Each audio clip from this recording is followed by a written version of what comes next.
Uh, I've known him for, geez, many years when he maybe still in high school. I don't know. How old were you 18 years ago?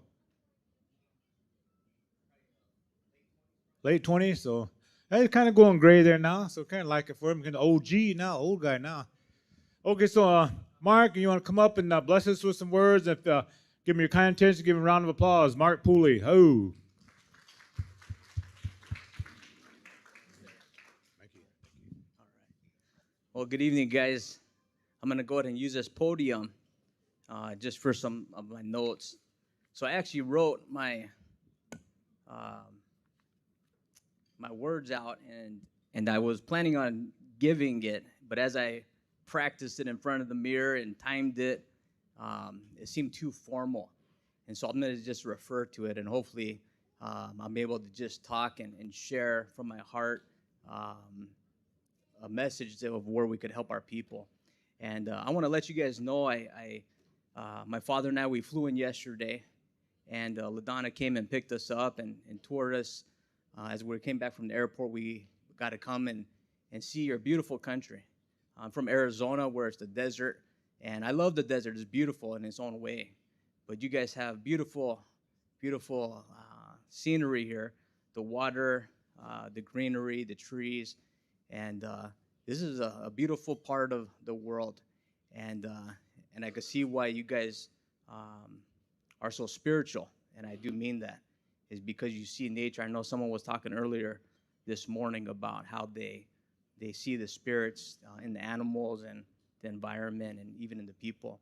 Well, as we were going through we went through the Omaha reservation and the Winnavegas, and one thing, even though you have beautiful land, I noticed the children were all outside. They were playing basketball, they were riding their bicycles, their skateboards. They're just playing.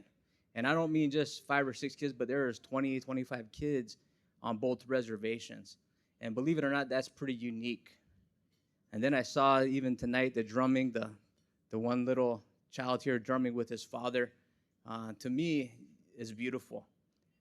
Even though the land's beautiful, you have beautiful children that are very valuable.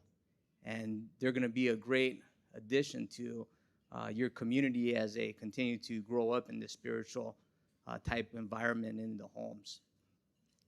Well, I want to tell you a little bit about myself. I retired in August of this last year of 2020. And the reason I had to retire is I have cancer. I got cancer about 3 years ago. And when I got the cancer, it's a blood cancer, and it eats up all my bone marrow and all my bones. And it broke my back. I had 10 compression fractures in my back. And 3 years ago, I couldn't walk. I couldn't shower myself, couldn't even dress myself. My wife had to do all that for me. And it's very hard. And as I started, I had to relearn how to walk. And as I started to walk again, I still, to this day, I still can't run like I used to. And I've always been short, but I literally lost 3 inches in my height. And so, because my back, it has a curve now, and I remember I tried to go back, and I went to 4 back doctors, and I asked them, I go, hey, can I be a cop still? And all 4 said no. They said, Mark, you have a body, or you look young, but you have a skeleton of an 85-year-old man. And that's, he goes, you can never be a cop. And so I thought my time in law enforcement was over. And it is, being a police officer. And I remember this afternoon, I think his name was Nathan, he talked about your guys' tribe, the Winnavegas, and he said that you guys don't believe in coincidences. But there's reasons why things happen. And I like that. And there's a reason why I got my cancer. And it sent me in a whole different direction than I thought I was going to go in. And I know Terry told a couple of lies about all the stuff I've done. I was never undercover and never worked for DEA. But I did had a great career. Before I was a police officer, I was actually a tribal prosecutor for the Salt River Indian Reservation. And I loved it. It was great. But I wanted to be a cop again. And so I went back to the city of Tempe. Now, the city of Tempe borders and is in Arizona, but it borders Phoenix. It's at the east of Phoenix, and we have about the population is about 179,000 people. We have about 350 plus officers in the city, and we call it a mid-sized department. And in the department, it's great because we're not big enough to where you're just a number, but we're big enough to where we get special assignments. We get to do different things that the bigger departments do. And so when I first, as a police officer, you had to start on the streets working the midnight shifts and the weekends. That's the best time as a rookie cop is when you learn that. I was very fortunate. I got promoted to our robbery night squad where I investigated shootings, stabbings, home invasions, street jumps, anything violent. That's what we investigated. But I learned at that early time how investigations need to be done rapidly. And I hate to say this, but you cannot make mistakes.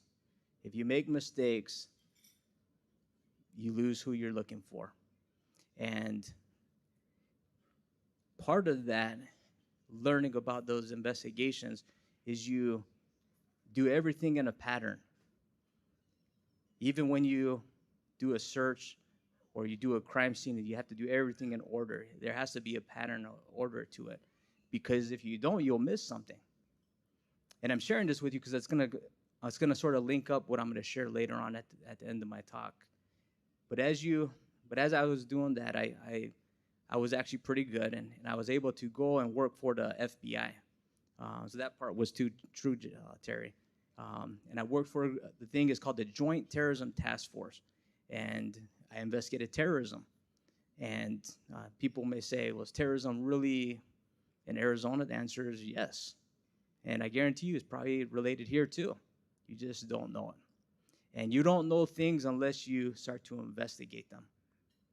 And that's the reality. That's the truth. There's a lot of things that go on that the normal public doesn't know unless it happens to you or happens to your family. Then after the FBI, I was there for 3.5 years, my lieutenant kept bugging me, saying, hey, I want you to come and be one of our homicide detectives. And that was always one of my career goals, was to go to homicide. And so I left, and I went to homicide. And I didn't like it as much as I thought I would. So I was there a little over a year. And for me, the reason I didn't like homicide was they moved too slow. There's like a sort of a sweet spot where if you go too fast, you'll miss something. But if you go too slow, you're going to miss what you're looking for. So you have to find that sweet spot in the investigations. Well, after that, I went and left homicide, and I got promoted to sergeant. And from there, went back to the streets, midnight weekends for several years. And then I got I wouldn't call it a promotion, but I became a sergeant over our Professional Standards Bureau, or formerly known as Internal Affairs. And so I had to investigate my own friends. And if I look back and would I do it again, the answer is absolutely not. That was it actually was the hardest job I had to do, because I had to investigate my own friends, at the cops where they made mistakes or things that were wrong. So I share that with you just to let you know who I am and let you know sort of what I've done. And I hope that sort of gives me credibility of what I'm going to share later on, that this is possible in our investigations. But I'm going to go off my notes. I'm not going to read it like I thought I was going to. One of the things that we as Native people, we talk about historical trauma. And the question is, why does our young people, why are they found murdered or missing? And why is this happening to our young people? And a lot of academics, studies, they talk about historical trauma. And I agree with it, a lot of the things that I read. But I really believe that what really happened to our people was they lost their identity of who they are. And the reason why that happened was a lot of our elders, they were sent to boarding schools. They were sent to dormitories. They weren't sent to all these things that you guys we talk about. But what happened was the family was broken up. Now young kids weren't able to see how a parent or a family functions. And so that leaves our children to always be searching for direction and guidance. But when the parents aren't there, that's where they get lost. And it goes in, and I talk about how if you want to destroy a people, you destroy their family. If you want to destroy anyone, you destroy their family. And that's what's happened to our native people. Now, I want to talk about what happens to our children when they don't have parents to lead and guide them. They lose their self-identity of who they are. And I know today, throughout the day, we talked about that. I think the judge talked about that, where you lose your self-identity and your purpose. And before I want to tell you a story. There's a woman, and she was in her late 50s. This is in the city of Tempe. And she was a non-native, and I was in homicide at the time, and I get a call. I got called out to investigate this woman. She had taken her own life. And we went in there, and it was a small apartment. And what this woman did is she made a nice little bed for her in the shower on the floor. And then she laid down with a pillow, and she got a kitchen knife and stabbed herself in the heart. And that's very rare for a woman to do something that violent. And when you do an investigation, you do something called a victimology. You study the victim, and you ask yourself, why did this individual do this? What made them get to this point? And so I interviewed her husband. I interviewed her mother and father. I interviewed all her friends, co-workers, neighbors, and I come to find out one thing. Now, I'm going to back up a little bit. What I did is this woman, she looked very older, and I usually get your Arizona State ID, and you get the picture, and you compare it, and it didn't look like the same person. In fact, I had to call other detectives, like, hey, is this the same woman? And this lady looked 25, 30 years older than she should have been. Because in the picture, which was only taken 5 years previous, she was a beautiful woman. And doing the victimology, come to find out she had all this promise, all this great stuff that she was going to, goals that she wanted. But during the investigation, I learned that her husband, he didn't physically abuse her, but he continually, daily, would ridicule her, make her feel this small. And it came to a point where she took her own life. Now, I share that story with you is because even though it wasn't against the law, it's not in our state statutes to yell or belittle someone. It hurts our family. It's against the law of our moral compass, I guess. And when we talk about families, is someone asked me, they said, why do people run away? Why do people go in this lifestyle? Really, what I've learned is that the person has lost their true identity. They've almost, because they've been so ridiculed at home or been in a place that is not good and it's ugly and wicked, they've become almost as an object. Before I was a police officer, when I was going through college, I actually worked in a group home. And I also worked in the jails on the reservations with the group home and the jails.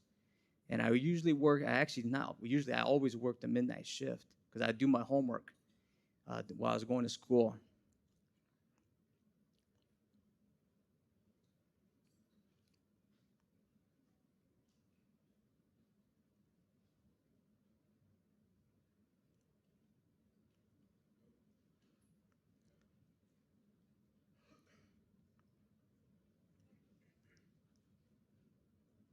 Sorry. One of the saddest things to hear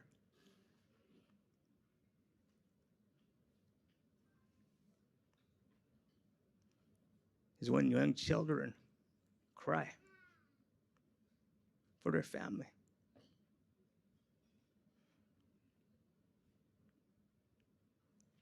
And I was just young. I was in my early 20s. And I wish I knew what to say to them, but I didn't. And in the jails and in the youth home, they were just sad. In fact, there was this one young man, he's a trans male, and I remember his family didn't want him, and the kids would make fun of him, um, and this is the crazy part. Years later, almost 10 years later, as a detective, I was at 4th Avenue Jail in Phoenix. I was actually looking, we had just arrested a homicide suspect, and I had to book him in. And as I'm doing the paperwork, I hear on the cell door, I hear this, Mr. Pooley, Mr. Pooley. It kept banging it. And so I couldn't see what it is, so I asked the correction officer to open it up, and it was this young man, and he was dressed as a woman, but he was actually he worked in prostitution.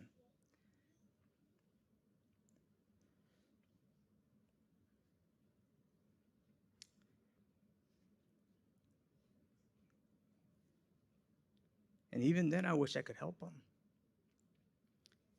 And as police officers, we don't usually hug, but I actually hugged him.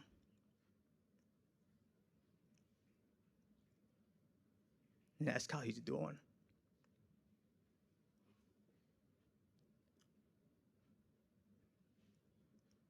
And even though he's a grown man, he's bigger than me. He's a big man.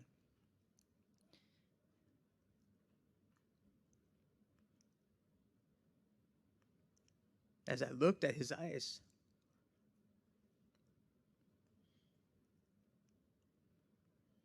I just saw that young child.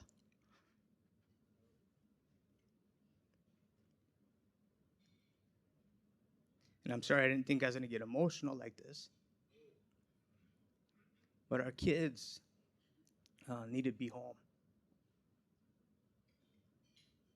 And so I know a lot of you are having a hard time sometimes with doing the work that you guys do. But it's important. It's very important for our children to have a safe and loving environment. And if they're not getting it at home, they need to get it from you guys. And so keep doing what you're doing. I want to read some statistics. And I'm going to read this just so I don't miss it. But it says every year more than 400,000 cases of missing Indian and non-Indian children are reported to the FBI and entered into its National Crime Information Center, or NCIC.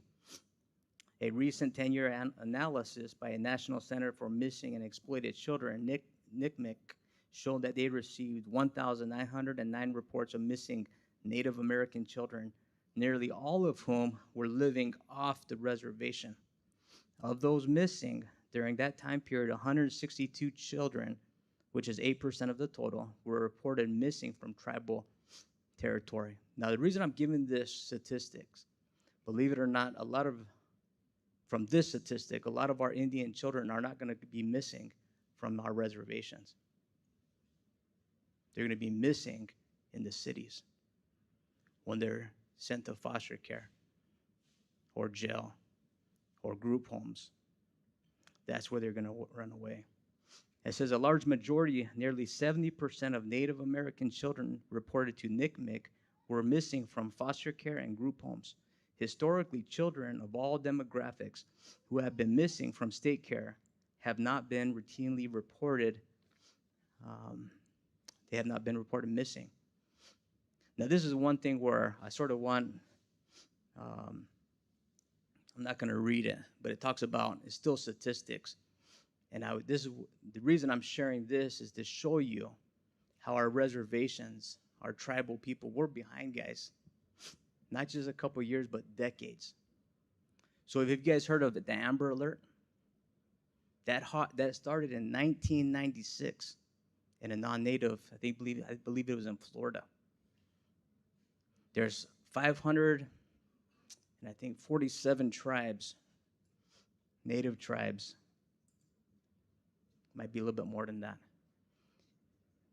Yeah, 567. And not even 100 tribes have Amber Alert. Even the Navajo Nation, which is the largest population of natives and also a landmass, they just got the Amber Alert in 2018. So the Navajos are 22 years behind the non-natives. And Amber Alert is a great program, as they're still trying to get it onto our lands. I also learned from another reservation in Arizona, and I'm assuming my brothers in blue here, you guys have NCIC, and that's where we report all our missing and runaways, missing people, stolen items, whatever you want to call it. They're entered into this database. It's run by the FBI. And there's a tribe in Arizona. They have to use their dispatch because they only have one machine. And this is a big casino tribe. They have a lot of money. You can't run in our KDTs or MDTs on our cars. If you run a car normally in the city, you could run it and it could find out if it's stolen. If I run a person, I could tell if they're runaways or missing. But this one tribe, even though it has a lot of money, it doesn't have that capability. So technology, we don't have it. And that's one thing that needs to change on our reservations. We need to get that technology that the non-natives have and had for years and decades. Now, one of the things, I don't want to jump too far ahead.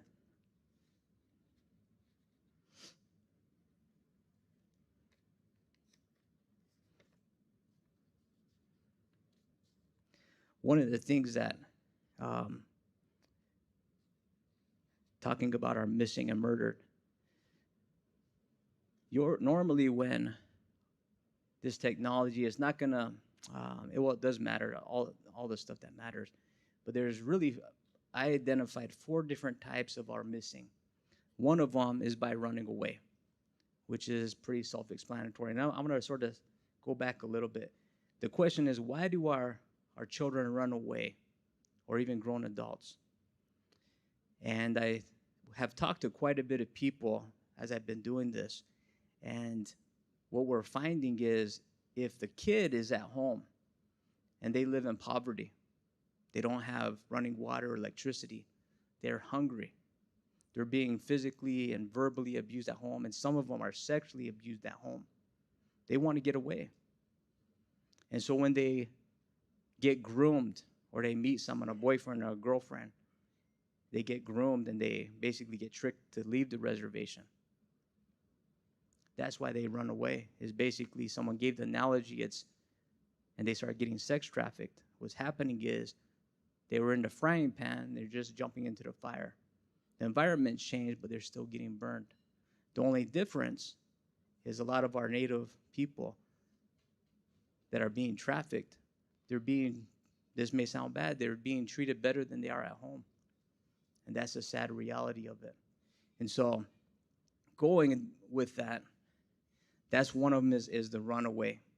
The second one is where Amber Alert usually is done is when they're taken by their family. It could be the kids the parents' rights get severed, and so the parents go and take them. And that's where usually Amber Alert happens. The third one is stolen by strangers, usually someone like a pedophile or something. In fact, I was just watching the news this morning. In Florida, there's a young 11-year-old girl. She was standing at a bus stop. There's video of it. And this one guy comes out of his car and starts to drag her. I don't know if you guys see that report? And you know what saved her? She was playing with blue slime at the bus stop. And when the guy grabbed her, got all over, and he couldn't grab her. He just kept sliding out. But there was video of it, and they caught him in a short amount of time by using the technology that we're talking about. And then the fourth one, it sort of goes along with the runaway, goes along with it, but it's usually groomed by someone that they trust. And it could be a boyfriend, girlfriend, or a guy they meet. And I think it was, again, Nate, I keep talking about him. He talked about our phones. Our phones make this world very small. And when it's small, you have people that will come and start to become perpetrators. They start taking advantage of our young. Now, one of the things that I heard someone say, in fact, 2 weeks ago, we were talking about crime. And most criminals, and he uses the analogy of a home. And a lot of people, we get cameras and try to protect our homes. And he said to me, he's a former police officer, he said, Mark, he says, do you know how to make it to where your home doesn't get broken into? And I've been a cop for 15, 16 years, and so I gave him the normal, what I thought. He says, no, that's all wrong. He said, what you need is a bigger lock than your neighbor. And I thought about that, and he goes, you need a bigger lock than your neighbor's house. And we started to elaborate on that. Organized crime, or people who do evil things, they go where there's no law enforcement. They go where the law enforcement is very few. They go where the law enforcement doesn't have the capability. Our reservations are those homes with the little locks. Our homes are with the little locks. And so we need to build a home or a community that has a bigger lock than our neighbors. We need to have things that even the non-natives don't have. And that's sort of where I'm looking at technology.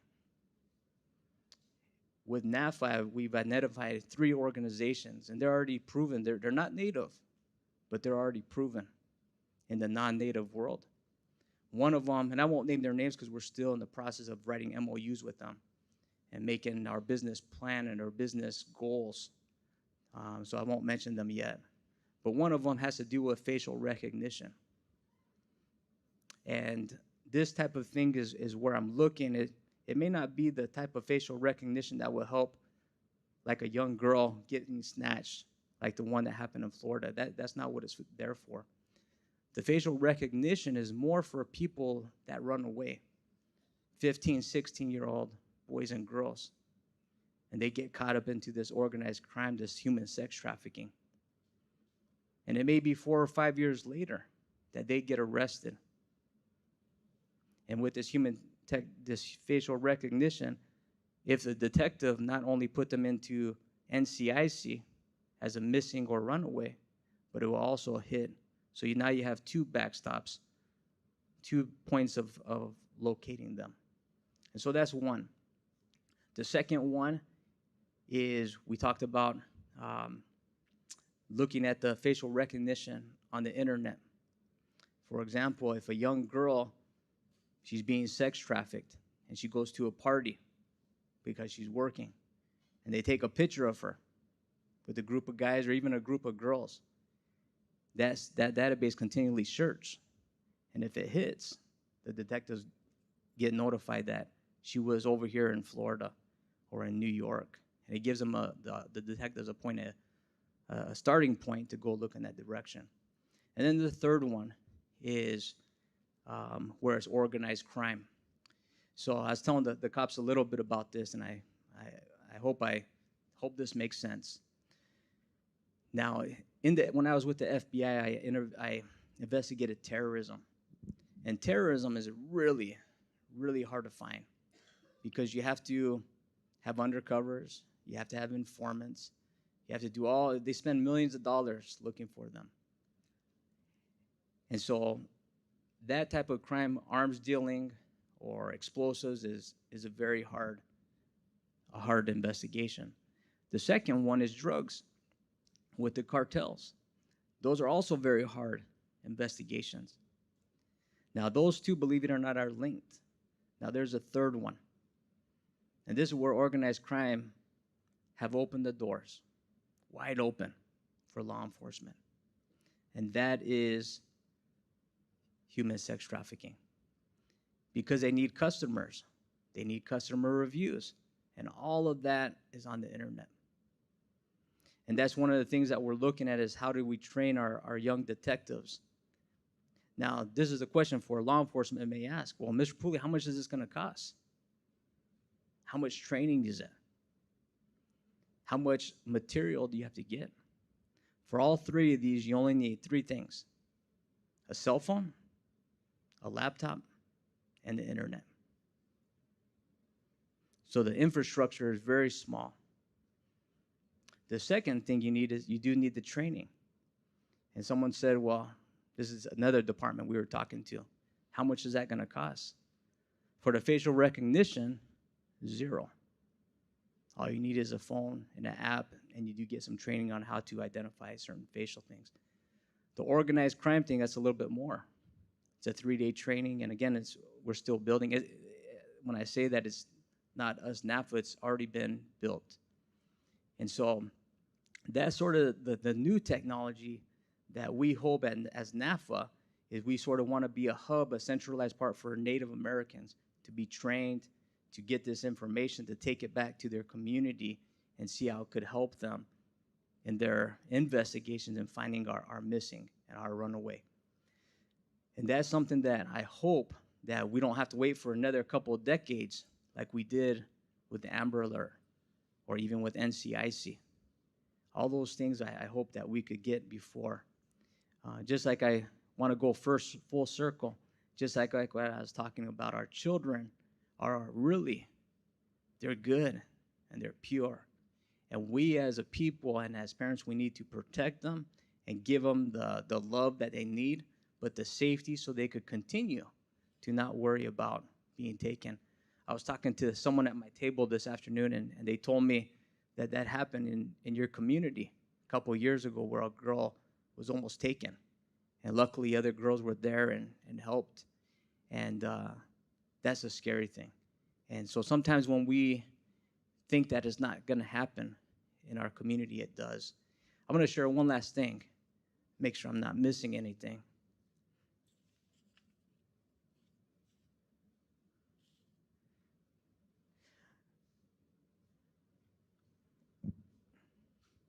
One of the things someone asked me, they said, Mr. Pooley, why do you want to do this?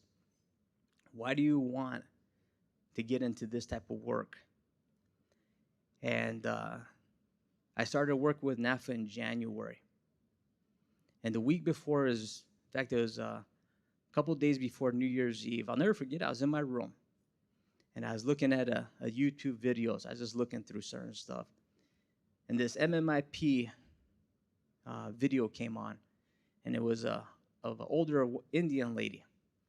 And it was somewhere up here in the northern, I don't know, I think it was Wyoming or Montana. And I'll never forget it, but I can't find this video anymore. I've been searching for it. But this woman, she stands out every day with a picture of her daughter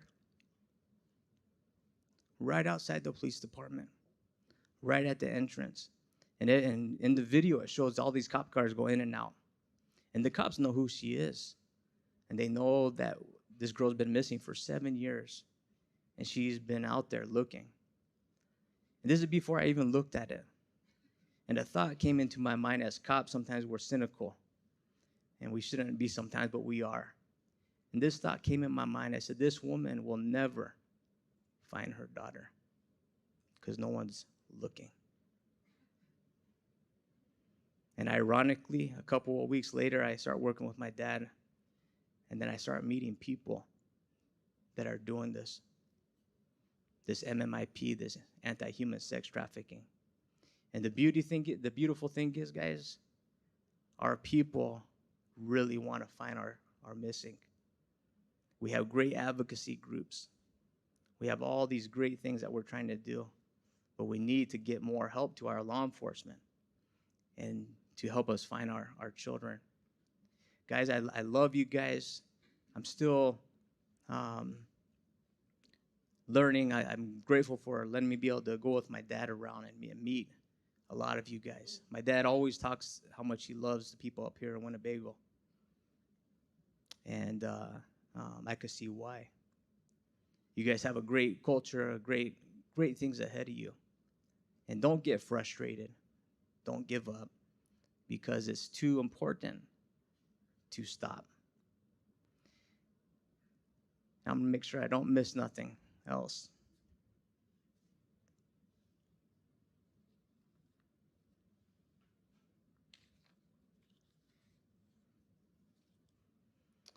one of the things that I love as I'm going in this direction is when I go to, because like I told you earlier, I have cancer, and I still do chemo. I've been doing it for 3 years, and I had chemo last Friday. And when I get my chemo, I still have to come to work. I don't have to, but I come to work, and but I love it. And I know sometimes as a police officer, we get frustrated. We work tons of overtime, and we get tired, and even right now, the climate is not where we would like it to be.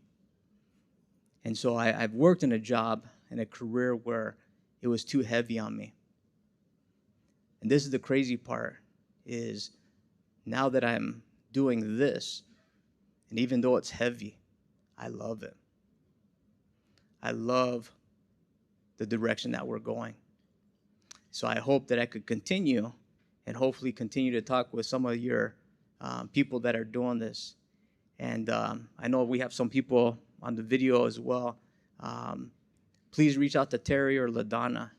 And if you do have an advocacy group or families that are missing, reach out to us, and so we could start to start hopefully working with you guys and figure out a way where we could bring some of this technology to your guys' law enforcement. And the beautiful thing about it is our Native people, guys, we barely make 1.5–2% of the U.S. population. That's tiny. And my goal is for the next 10–20 years is to get and find at least our Native people. I can't save the whole world, but I could at least help my people find our missing people. And that's what I'm hoping to do, is to get into all the reservations, to all the Indian communities, to get them the resources they need. And so when they do go missing, that we could find them. Again, I want to thank you for letting me be able to talk, Terry.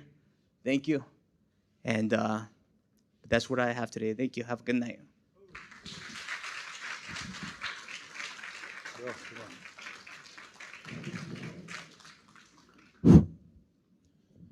Say thank you to Mark. And again, Mark had to stop.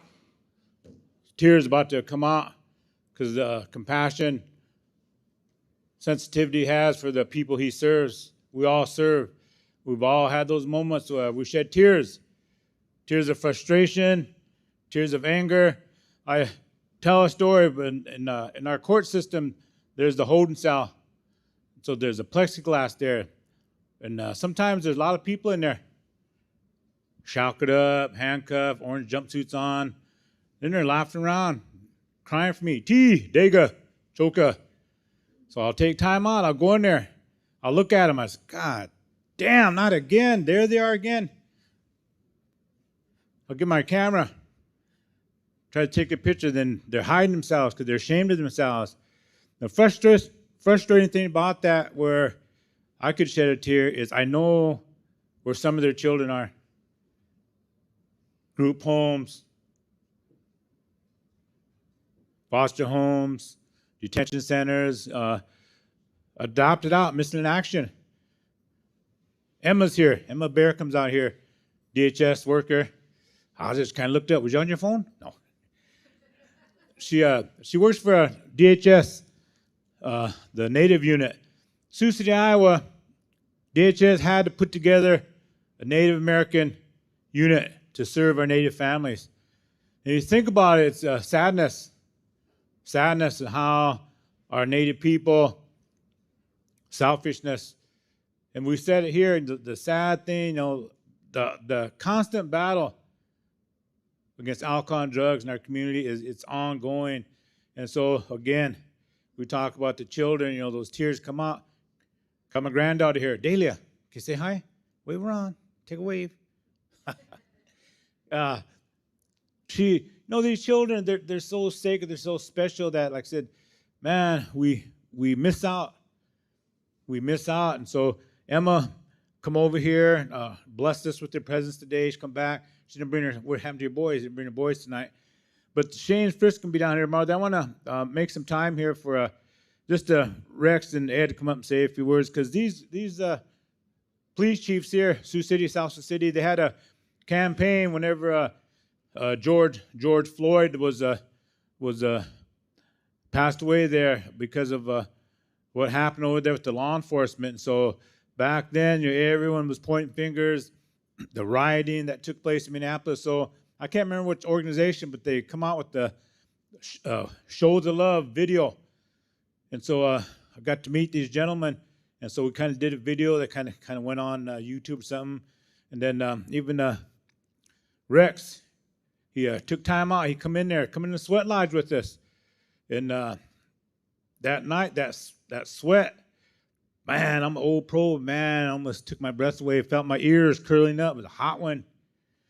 Rex, old warrior, made it all the way. And then Ed, you're next. Letting you know, coming after you. No. Brian. But my point is, the non-natives are finally listening, paying attention to our native ways. And look, they blessed us with their presence tonight. Every one of you, each and every one of you, walked through that door. Could have done maybe 10 other different things. I know a few of you are just itching to, Terry, shut up. I'm going to get in the casino right now. So I'm going to be doing my after hours check-in later.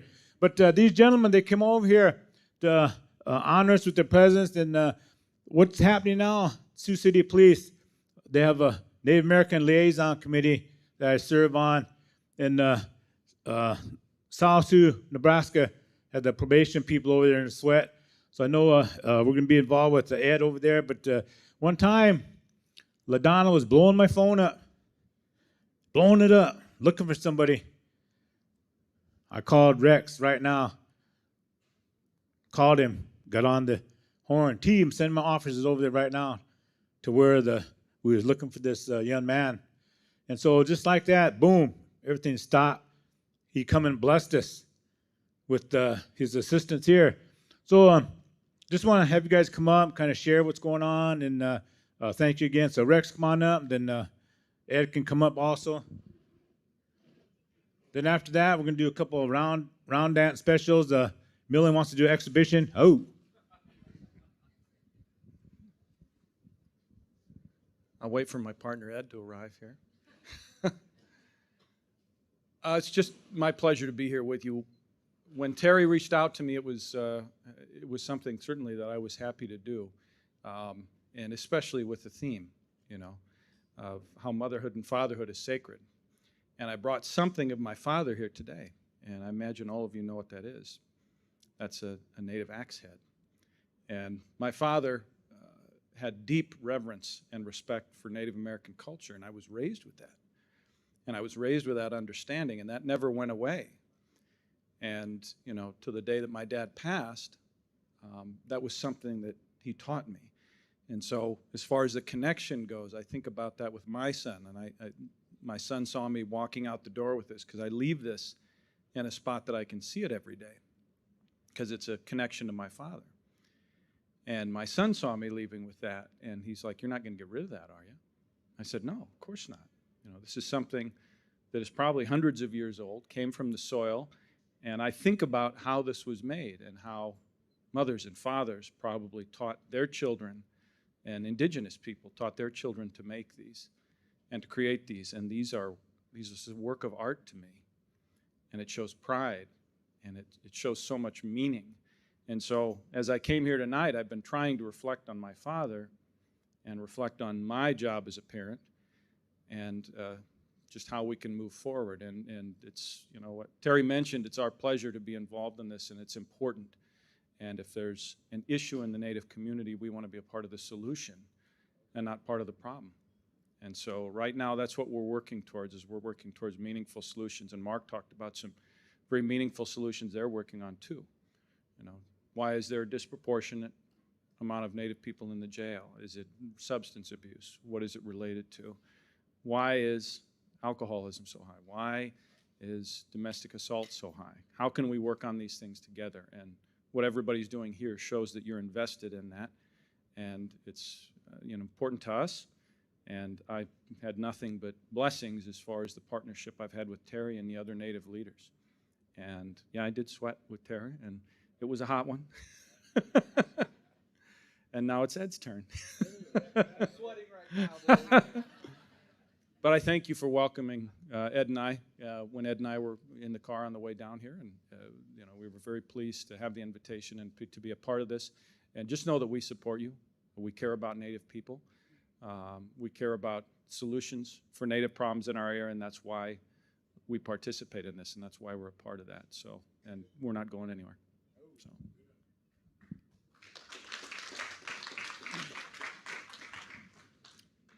I usually say at this point, ditto, and thank you very much, good night. But I just want to add a few things. I thank Terry. Again, thank you very much for the invitation. It means a lot to be able to be here. The theme tonight just keeps grabbing me because, I've worked in South Sioux a long time, and there's been a lot of issues, a lot of problems through the years. It just seems though many of them stem with substance abuse. And then I see time and time again that it's not just the Native American culture, it's all cultures. You look at the base, if you got a strong base, you can stand. If you don't have a base, you're going to fall. So the things we see are the young men, the young women, and some adults that just don't have that family base, and they are so weak.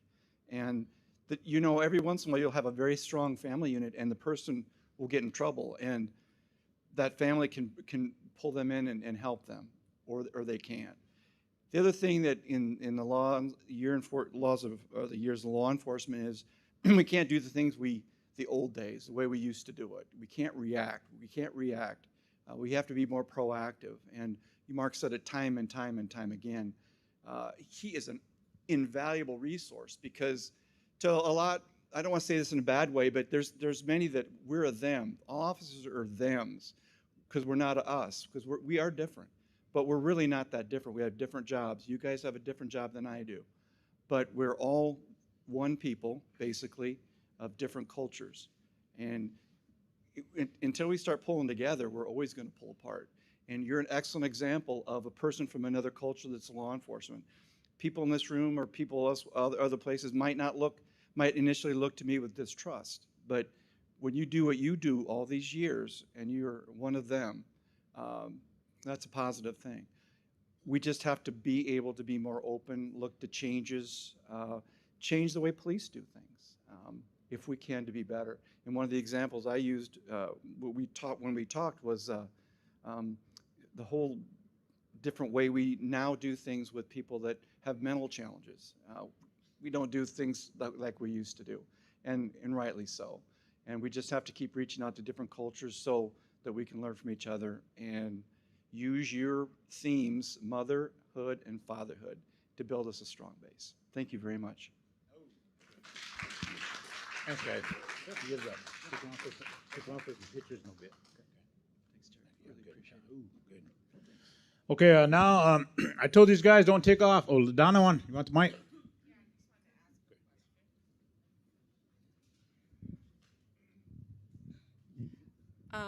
This is to Captain Mueller and Captain Mahan. These are our family from Arizona, the Salt River Pima, with Mr. Pooley.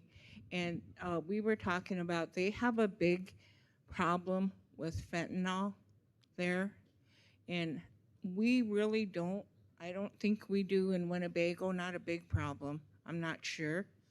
But how is that in the city, in South Sioux City, in Sioux City?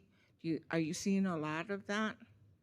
It's reaching us, ma'am. Eastern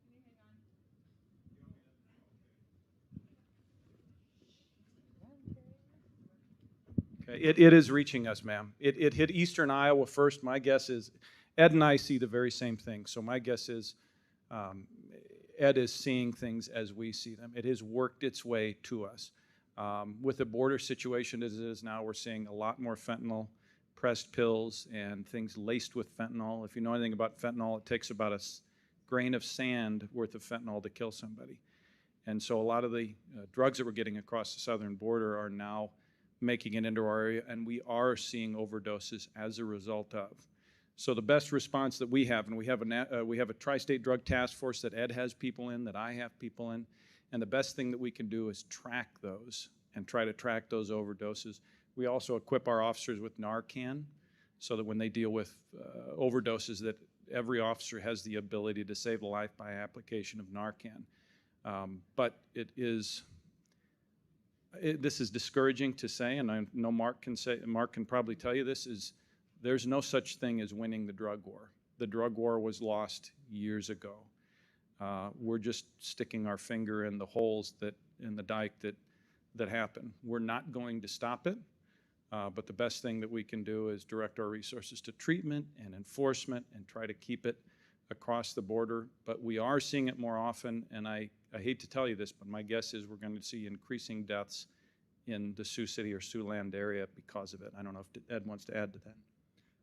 No, that's it. Still the pressing problem here is meth, but like Chief Mueller said, it's probably coming, and we just have to start to get ready for it on the defensive end. Offensively, we got to keep hitting the dealers and try to use the people that are addicted to get to the dealers, but it's probably going to be coming.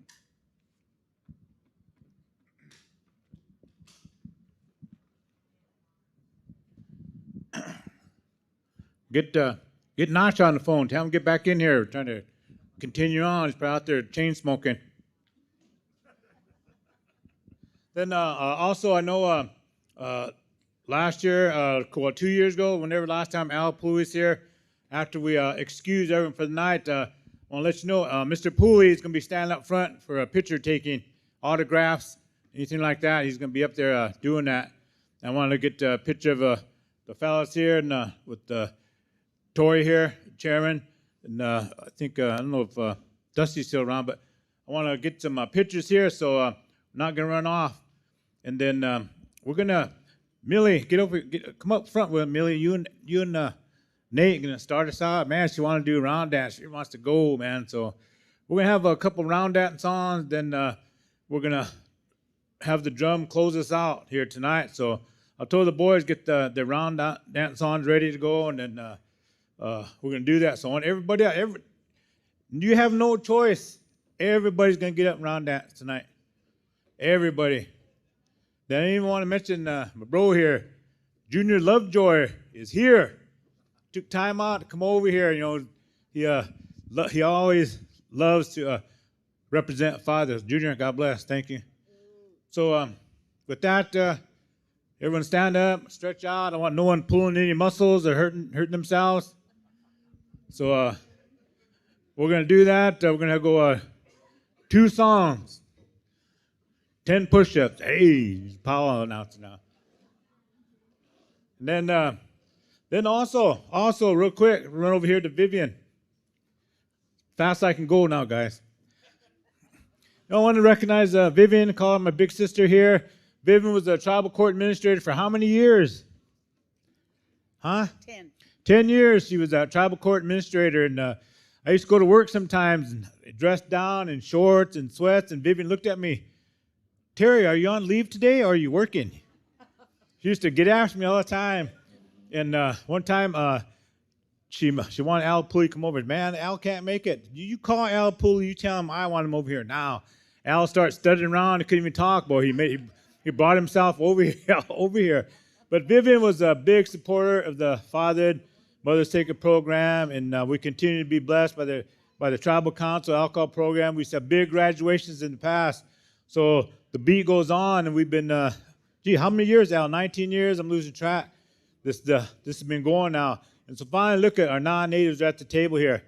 So with that, drums ready. Millie, you want to stand up? Get up here in front and lead us off the round dance. Fine. Bring Monica. Come on, let's go. Ready? All right, come on up. Okay, everyone. No, you can't sit down. I guess if you want to, you can sit down. But see, when you're in charge, you can get bossy. So we're gonna get in here, round dance, and you can get as fancy as you want to. And let's get ready to go here. Make a little space here. 2 songs, 20 push-ups. Aye. Okay, on a count to 3. 1, 2, 3. Take it away. Perry Cree.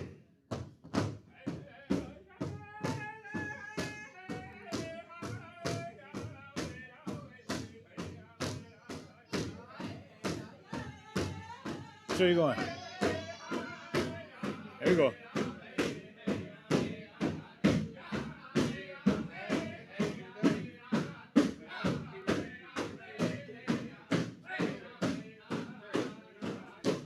Huh?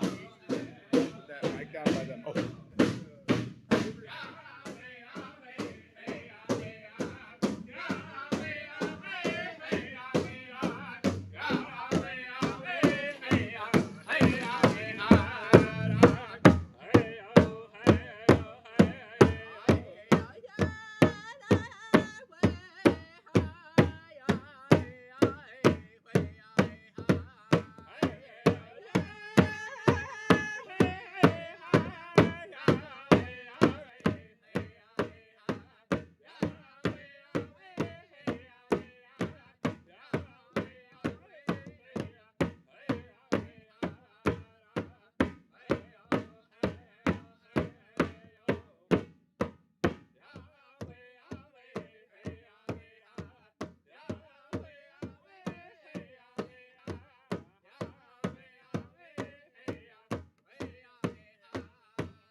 One more short one.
2 songs. Okay, relatives, say thank you for being here. And I keep forgetting we're live on Facebook and YouTube. I got four texts. Dad, wipe your forehead off. It's too greasy. Dad, shining around over here, man. So thank you for Mimi for mentioning that here. And so now we're going to shut it down here. I have to ask you to rise here. We're going to have 2 songs, a prayer song and honor song again for the relatives come tonight. Then after those songs, I'm going to excuse us here. Then Al Pooey's going to come over here, maybe sit down here. So I have a picture-taking session here with some of the relatives come over here. So if you're able to rise up here, have 2 songs, and we're going to have a dismissal. Ahoo.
thank you. Oh.